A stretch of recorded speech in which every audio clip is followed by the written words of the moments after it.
Welcome back to A Story to Tell from the campus of Dixie State University. We're talking today with Gil Almquist. Gil, how are you? Been good. Good week. Good day. Well, what happened this week was so good? Got to meet a lot of good people. Had my wife come back from a vacation. It's always nice to have her come back. And She left you and went on vacation? not during the political part of it, but at the beginning of last week, she came back from a planned girl birthday trip to Charleston, South Carolina. We have our kids live on the East Coast, and so it was fun to have her go back. And yet here we are. I went through convention and sitting with you. And What convention did you go through? Republican convention over at the fairgrounds over by Hurricane. The county convention? Yes, the county convention. What were you doing over there? I was a candidate for A candidate? I Washington thought you County learned better Commissioner. than that. You've been in office, you've been a candidate? Yeah, many have asked me, are you crazy? But I only ran for St. George City Council and won 2 terms and thought it was time to give somebody else a chance. And then I ran for county commissioner and lost by 100 votes 2 years ago. And my heart is in the county. You lost by 100 votes? 112 or something like that, right in the close to that. election, in the primary? Primary election, yes. Out of 15,000 votes, lost by 100. But that's okay. I think it was meant to happen. A couple of months ago, Zach Renstrom, sitting county commissioner right now, and I had a chat. He called and said, we have lunch, and thought he might go in another direction that would help the county and see if I would run this go-round. And I said I would think about it, talk to my wife, and we said, sure, why not? And So you're blaming Zach for the fact you're running, huh? no, it's not a blame game, but it's more, I consider it his trust in me to kind of pick up where he left off and add my own, 2 cents worth as we move forward. How does your wife feel about it? She's always been supportive. I know wives take it sort of in the gut sometimes, and this has been no different from any other political race where they just kind of have to sit back and let you be a target. But yet, I can't say enough for Jill. Whatever I've endeavored and has been right, she's been there to support. Well, that's nice of her. Yeah. She works hard to make it What happen. magic do you use on her to get her to do that? I think she knows I love her, and there are lots of things that a man should do to show their wife that they love them, with just not the ordinary of flowers and What's the most important thing they can do to make them know that you love them? trust, work hard, and tell them. It's one thing to also do it, but I think it's important in a family and especially in a marriage that you tell your wife you love her and that you do the right things as far as your duty goes and they're honorable. And How did the two of you meet? she was the department secretary in the political science department at BYU. I was working. BYU, is that beautiful Yale University? Their hats are almost the same. They do have a big Y on them. But yes, I was in the political science department as a teaching assistant for one of the professors, and I needed to get things for the professor from the secretary. So even though at first it was kind of she had 6 or 7 people dating her, so I was only the lucky one in the end, and just fell in love, and she's so talented, and the rest is history. What kind of bait did you use? Let's see, bait. Well, I think I You only used a net. Yeah, net. I got my foot in the door when she finally agreed to go to dinner, no obligations, and I found out that my birthday and her father's birthday are the same. So she thinks you're her father. Well, Sugar daddy? could be a stretch there, but anyway, I knew I had a little window of opportunity to date a very talented and beautiful young woman at the time, and luckily an eternal spouse now. How long ago was that? We were married in 1981, and well, we met in 81. We were married in December of 82, but that's where it began. It's about 1981, and so we've had a long, good marriage so far. Where are you from originally? Originally a little resort community called Lake Arrowhead, California. You're from a foreign country. Yes. Yes, That it's foreign country, the west of Nevada. Yes. Lake Arrowhead was luckily a lot different than what we called the Flatlanders around San Bernardino and on into LA, but wonderful place to grow up, a community like St. George that everybody knew each other and adults cared about kids from other people's families, and it was a very close-knit community, and I was lucky to grow up there. But well, I've never grown up. But what's Yeah. it like to grow up? Maybe we don't want to grow up. Seems like grown-ups often are jaded. Yeah. Parents moved here in 1978. They moved here to St. George? Yes. How old were you then? When they moved here, I was 20. I was on a mission in Germany for the Die LDS Church. sprechen Sie Deutsch? Ich spreche immer noch Deutsch, habe es nicht vergessen. Yep, kept my language. But when they wrote me a letter saying we're moving to St. George, I wasn't sad. Certainly I would miss Lake Arrowhead, but I'd been here on vacation and my sister was already at Dixie College at the time.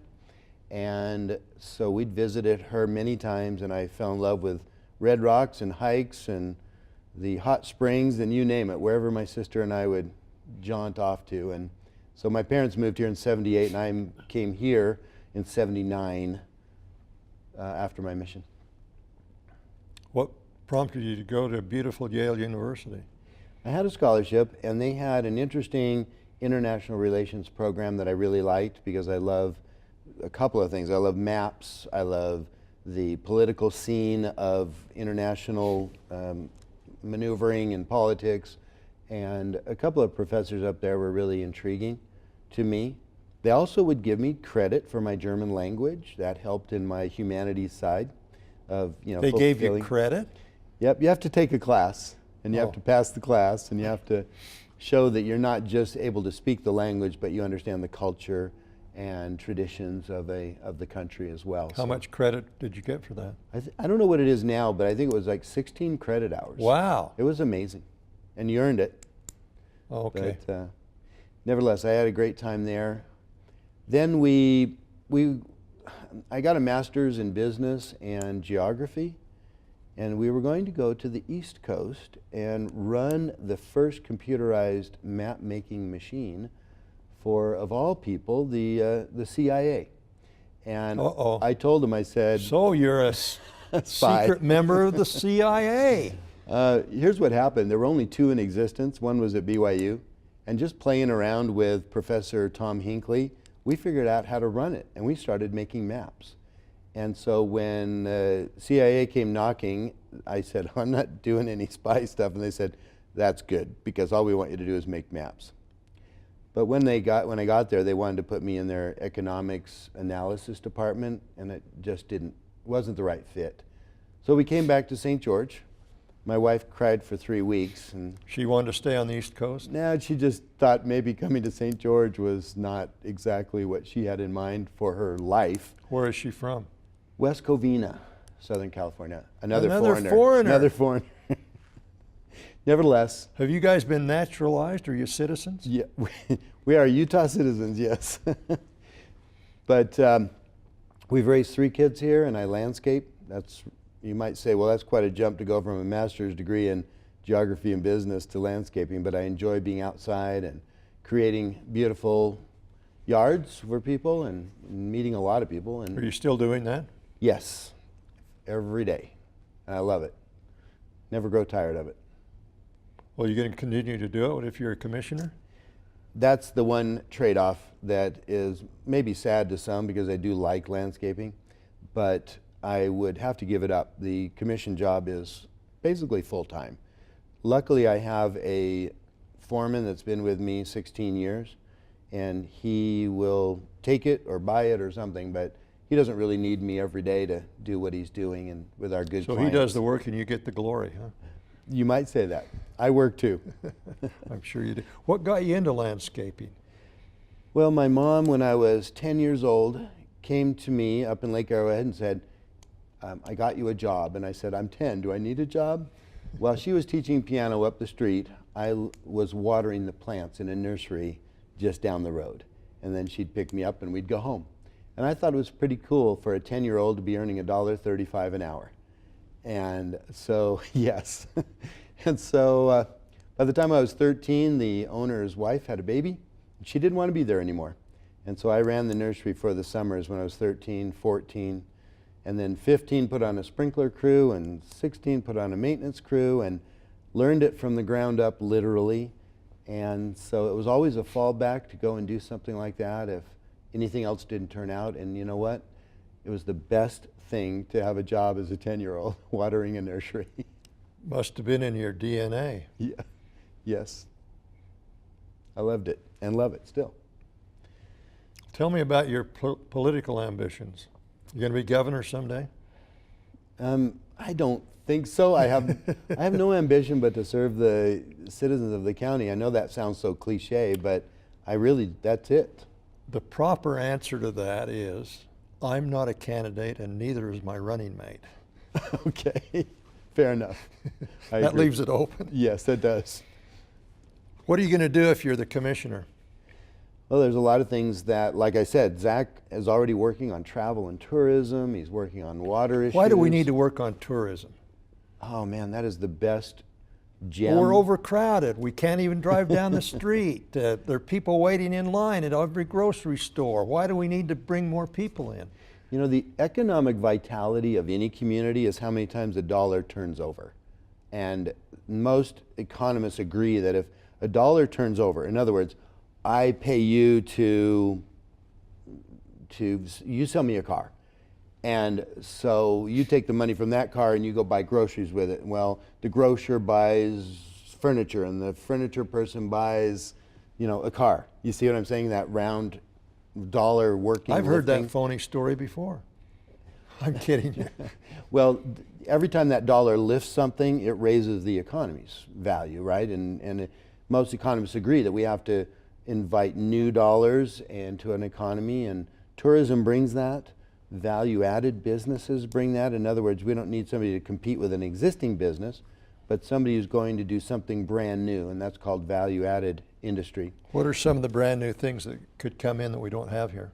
Family Dollar was a new thing. Walmart distribution was a new thing. No, that could come in now. Could still come in. Definitely the technology side, for example, up on Tech Ridge where the old airport was, that needs to, that will definitely bring some new ideas. In other words, it's a non-competitive. So if you got a Novell or you had a Google or somebody come in here, that's new dollars in the form of employment. Value added, again, are things like distribution centers, like Dean Foods that was in the old Blue Bunny. Those are all new ideas. International Brush that came in, Stratton's company. It's a really nice thing to have enough industrial ground that new ideas and new places can come in. But tourism is a new dollar. When somebody comes here and they sit, eat in our restaurants and buy gas or have a hotel room, and then they go on to the next national park or something, that's a vital part of our economy. Can't we just be here and taking each other's laundry or something? That's what my mother used to say about Panaca, Nevada. What would you do there? We taking each other's laundry. There you go. But it's so crowded. What's There's being no doubt. done to not get it so crowded? Traffic is a big issue. It's terrible. Yes. Well, if you see all the road improvements, though, that have come again on 3000 East and a new light on 2450 South, but the key is... That just makes it worse. The key is going to be, like, the Southern Parkway is a brilliant move to get people from the intersection there at Sun River or the off-ramp clear over to Hurricane eventually, as well as the Northern Corridor, which will be a... What's the deal in the Northern Corridor? I thought they put the stop on that. Not really. They have the analysis portion and some funding for that, as well as they do have an easement slated and showing where it's going to go. They're going to get rid of the tortoises? I think the tortoises are here to stay, but at least there's some leeway and workability inside the habitat to get this Northern Corridor. That'll be a big help. How are they going to do that? What are they going to do? They've already discussed with not only the Habitat powers, their board and their director, together with the MPO, the Metropolitan Planning Organization, which lays out county-wide roads, where communities share. Definitely that is already way under discussion, and they've already agreed to that plan. The other thing that's going to help is more of a mass transit. You might see how Suntran has just blossomed, but we need to reach out to get to other communities. They're already in Ivins, but it'd be nice to get all the way to Springdale eventually. And of course, I don't think the answer to Zion's problem with parking in poor Springdale is going to come by trying to pack more cars up there. You'll probably need to have some regional hub where you can go, if you're a tourist, or have tour buses and park, and then be shuttled into Zion, and that'll take a lot of... Well, they're shuttling them now, aren't they? They're shuttling them from the entry into the park, but I'm But now you're talking going to about... shuttle them to the entry and then... Yes. It'll eventually have to happen, and many other parks, already have explored it, and some do it. So, but traffic, staggered business start and stop times may have to come about, but we're very much a community where too much commercial is concentrated in one place. So the eventual answer to be like in Little Valley is that there'll have to be some commercial out there. What if they don't want it? They may not, but Lynn's, for example, is a big plus to that area, the new Lynn's over there on 3000 East. Things like that will happen, and people will eventually say, well, if it's the right commercial, then we'll accept it and be able to go 1 mile for milk instead of 10. Well, don't drink milk. Don't drink. That's the answer. That was rude of me, wasn't it? Or don't eat food, or don't buy Well, gas. I've stopped eating food. Well, you're looking trim. I am trim. I am trim. What is the county commission attitude, and you, since you might be there, toward the lands problem with the federal government? Early on in statehood, the deal with the federal government was that they would dispose of the land. That's their language, not mine. Give it back to the states? Give it back to the state. Why haven't they done that? It was too intriguing, I think, for them just to hold on to it, and enough time went on that Utah, very trusting people, and our early legislatures and legislators just said, well, time's going to come. But with the Taylor Grazing Act and the advent of the BLM and everything's starting to be more federalized, so to speak, they just said, we're going to hold on to the land and we'll administer it. We still have an upward battle there, and I'm willing to take on the fight. But In what way are you going to do that? well, in intelligent, smart planning about, for example, keeping our rural roads, our dirt roads, the 2477 designation, meaning that if a county road crosses federal ground, they could close it. Well, we need to fight to keep those open, and we do it all through our state and national legislators. There's no doubt about it. County commissioners are the first line of defense, but we still have to work through clear to the federal level if we're going to maintain our access through that land. But I don't see anybody out there able to just say to the federal government, go away.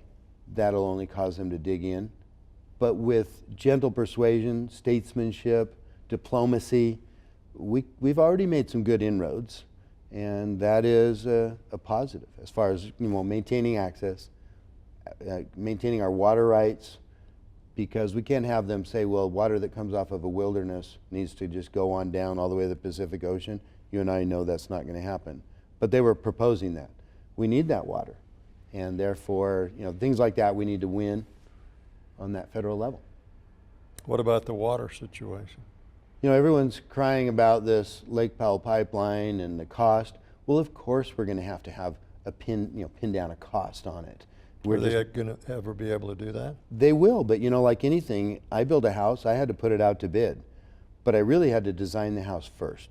And in all the steps that the feds require as far as environmental issues, FERC and all of the regulatory commissions, they have done most of that work, and I say they, the Conservancy District. We're now to the point where we're closer than ever to putting it out to bid, but we still have a couple of years. The issue is that 13% of the Colorado River is still designated for Utah, and we're not using it, and I don't want it stolen from us. How are they going to steal it? They'll get a California judge to relook at that compact that was signed in the late 20s, and they'll say, gee, Utah, you haven't been using that. California needs it more. And I just don't want us to lose Was what there a is... provision in the agreement to that? No, but they'll revisit it. You know, they've changed laws and may have to take an act of Congress, but they may get it. And I don't want to lose that water. I also see that conservation is good. We need to do more. We can even reuse more of the non-potable water that's processed through the treatment plant. We can use more of that, and we should. We need to look at our rates that we charge. Somebody wants to use a lot of water, they probably pay more. And then we already do that to a certain extent. But we do need to build a reservoir. I think we could start with Warner Valley. There's no doubt that's part of the entire Colorado Where is Warner pipeline. Valley? Warner Valley is off the Southern Parkway, just from Sand Hollow, about 5 miles to the southeast, and you rise up into a beautiful valley there, and there's slated to be a dam there, and we should build that. It'll be a reservoir for our future use. But here's the thing, Lane. Our growth is not people moving here, solely that. We are also growing internally. And if we're going to keep our kids here, if we're going to have families that want to expand and have a family business or whatever, or start their own, we're growing 20 to 25% internally. And if we don't have the water, then existing housing, everything may just skyrocket while we can't build new, right? And then, because it takes water to build new homes. But we're basically saying, okay, we're shut down. And I'm not going to say that to my family or anyone else's family. You can say it to my family. Okay. They don't live here anyway. Well, sadly, mine don't either, but it would be unfair to shut it down because technically our growth internally is just as significant a number as anybody moving here from elsewhere. I heard once that the master plan is just a guide, it's not a limitation. Is that true? When the cities have a master plan, adopt it, do they just use it as a guide, and if it's inconvenient, they throw it away? Well, master plans guide, they're flexible because things change. We are a free economy, and people, you know, say, well, hey, this area of land isn't good for what it's been planned for, and they go and make adjustments to general plans or master plans. So, but it is a guide, but it's pretty firm in some places, no doubt about it, that, you know, you're not going to have an industrial plant pop up in the middle of St. George, or, you know, something out in Hurricane or Santa Clara that they don't want. Nevertheless, we have to start planning somewhere, or else it gets too willy-nilly. Tell me about your family. 3 kids, 2 girls and a boy. They all were born here, all grew up here. We're a big tennis family. What are they doing now, your kids? I have a daughter, Siri, who lives in North Carolina. Her husband is a pediatric orthodontist, very busy. And I have a daughter who married a Rebber from here, and Josh and Lexi are up in Rochester, Minnesota, where he's in his last couple of years of residency. Those are the 2 we hope we can get back here. And well, they left because there was too much traffic. They left because that's where the school accepted them. So traffic or not, they love St. George and would love to be here. Our son is in New York. He works for JP Morgan as an analyst for mergers and acquisitions, and he's going to change companies in August because that's his first stint. And you can imagine 100-hour weeks, 120-hour weeks wear on you, and yet he's very good at it, and so he's been hired away. Is he going to have to move from New York? They actually get to stay right in New York. So is he married? He's married, and both our daughters have 2 wonderful grandchildren we love to visit, and he and his wife don't have any children yet, but she's from Texas and just the greatest daughter-in-law you'd want. How did they meet? What was it? The best Yale BYU. Beautiful Yale University. Beautiful Yale University. Yep. I walk every morning, and I walk from where we live up to the temple and around it twice and then back home. I was walking one day, and there was a couple coming the other way, and he had a BYU shirt on. Okay. And I said, oh, beautiful Yale University. And he laughed, and I thought she was going to punch me out. She was the defender. Yes. But anyway, and if you don't have a sense of humor, you don't have a sense of humor. You need to laugh about just about everything to get through life. What's the most important role of a county commissioner? Every citizen, from Hilldale to Enterprise, they all just really want to go to work and do their thing and trust that somebody they've elected is looking out for them, watching their back. And that's the critical thing in a county. It's not, you know, I'm in St. George, but my heart is from one side to the other. Most of my dealings with the mayors from outlying communities is that they want somebody who will look out for them as well as the entire, the bigger cities as well. But the most important role is sincerely to look at each citizen one-on-one and defend their interests and let them go to work and raise a family and not worry about it. Does the county commission have any control over the cities? Not really. We try to make sure everyone gets along. There are sometimes that county commissioners befriend councils and mayors and managers of cities, and if there's any disputes, we often try to come in and see where we can help. That's what I do naturally. My wife says I'm the big peacemaker, and I really enjoy doing that. But we have no control, no. We really want to work together. The county helped the city with the airport. The county helps to get that going because they knew it was a regional interest to have a good airport. And so in that regard, we are an impetus for good ideas, but we don't control. We got a minute left. What's your final word? Final word? There's only 2 Almquists in this whole county. My better half, the other half of those Almquists is Gil. We've talked many times about, do you want to be closer to kids? Do you want to do this? And I said, you know what? They all like coming here. So why don't we just stay here? They come home. And I guess if my altruistic nature is, do a good job where you are. And even though it was hard to start these communities down here, it's just as hard to finish them. And I want to be an active player in helping finish the great communities of this county. Well, Gil, thanks for being with us. Thank you. We've been talking to Gil Almquist, who's a Republican candidate for the county commission here in Washington County. Whether you're voting for him or not, I've got to say this, please vote. Elections, only 17% of the people turn out. That's not good government. This is Lane Rano. Thanks for being with us.